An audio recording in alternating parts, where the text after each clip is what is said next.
Hello guys! So, welcome back again sa aking channel. So, ano ngayon? Friday. So, Semana Santa. And, gagawa tayo ngayon ng binignit or ginataang bilo-bilo or tabirak. Maraming tawag nito. So, ayan. Nag-ready na si Mama sa pagbalat ng ating mga sangkap. Ayan. May siya dyang kamote na kulay orange. Meron pa dito. Ito ube. Ito lutia ni ma. Ube. Ube ya po ni.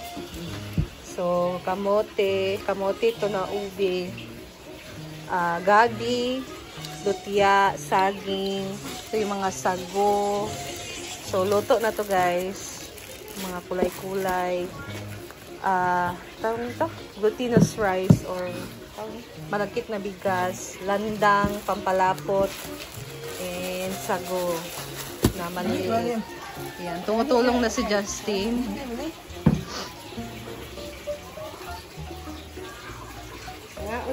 So, let's go.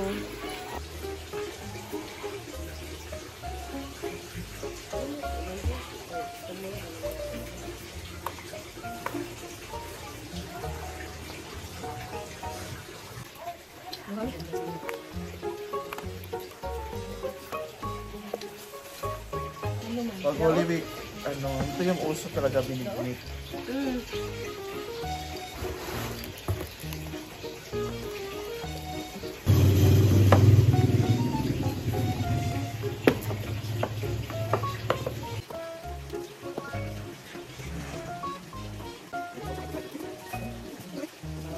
Ayan na, nagsimula ng bahagi. Nagkuhan, nabinignit.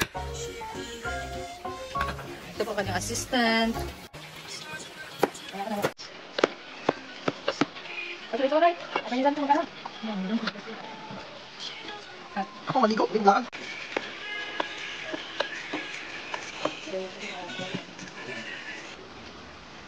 Asa ba sa...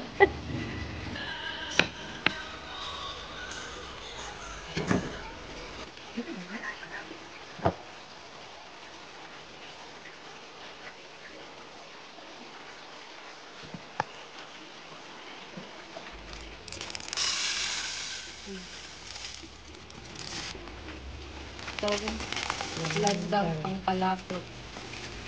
Lagkit na bigas. Landang tapos itong sago na maliliit. Ako sa mga pislang So, ano yun lang muna siya guys. Ugasan, bali.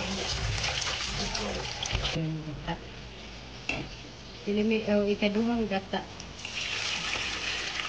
Ikaduhang gata. Pangalawang tiga.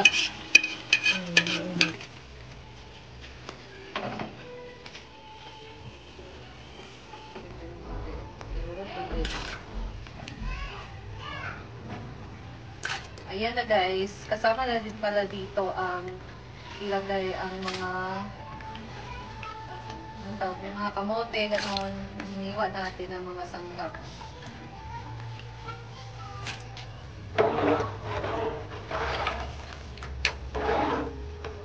Ayan na guys, naka-turn on na ang apoy. Ayan. So, tatakpan na natin ito. So, dadagdagan natin ng sabaw guys. Kasi parang masyadong konti na yung sabaw. So, magpapalamang pa kasi tayo. Ayan na guys, so dapat siyang halu-haluin, no? Ayan, nag-iba na yung kulay niya. Medyo kulay violet na siya. Ayan, so ito na yung saging na iwan na idadagdag na din po ni Mama. Ayan. Ito na yung kakainin namin for lunch. Ang ginataang bilo-bilo or binignit. Makabukal na siya. Sige na magbukal. Dalian na mga tao. Ako nag-iugasan. So, nilagay na ni Mama dyan ang mga sago guys. Kaso nga lang, hindi naghiwa-hiwalay. Nagdidikit pa siya. So, Pero sa unsa kuan ako gihugasan.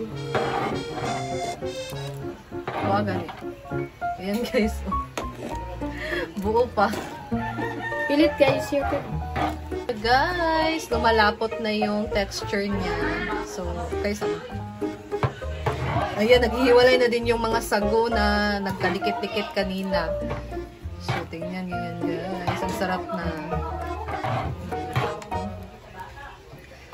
Sarap ng kumain na ng sugar.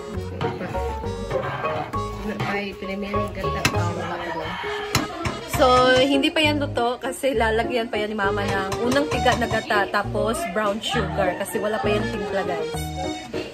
So, ginawa na ngayon ni Mama na occasionally siyang hinahalo-halo para yung nasa ilalim hindi siya dumidikit-dikit. And gumagawa din ako ng ulam namin, paksiw na isda. Tamban to guys, so nilagay namin siya sa daon ng saging para naman masarap. Kasi masyado siyang maliit eh. So mas masarap siya pagka ilagay natin sa daon ng saging. Yan. Yan guys, ilagay na yung unang tiga na gata. Kasi malapit na din siyang maluto. Kasi Mama talaga yung gumagawa ng tabirak, binignit, ginatang bilo-bilo. Ay, perfect. Tangan niya. Tingnan nyo naman yan guys. Oh, diba? Ang dami nito hindi namin ito maubos. Kaya, magbibigay tayo sa kapitbahay. Wala ay. Wala may ulipon. Wala kasi lang kuan doon. So, naglagay na din kami dyan ng vanilla. Ayan. Luto na to. Mamaya, mga 5 minutes. Kabukanan na lang siya. Ayan guys, luto na ang ating ginataang bilo-bilo. So, sa tawag na to? Hanguin na natin. Lagay natin ito sa ating bagong lalagyan na hindi pa nagamit so far. So, dito natin siya ilalagay. Excited na akong kumain guys. Parang mainit, so you better give me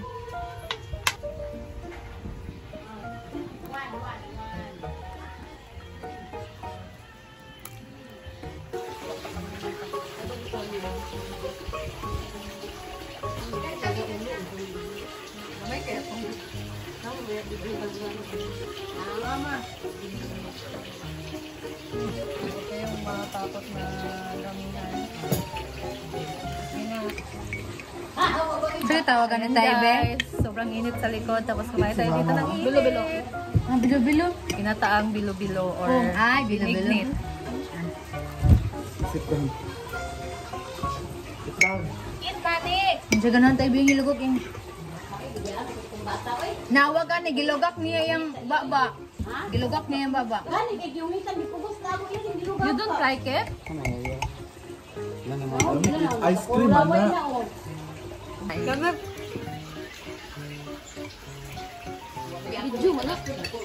Yan na. Bye. Kain. Kain po tayo ng bilo-bilo na binignit. Huh? Bilo-bilo or binataang bilo-bilo. Ay, di! Ang bilo-bilo is kato mang flour. At, Glutinous man to. at halo-halo. Nataang... Mo man, di ka na. Nataang bilo-bilo.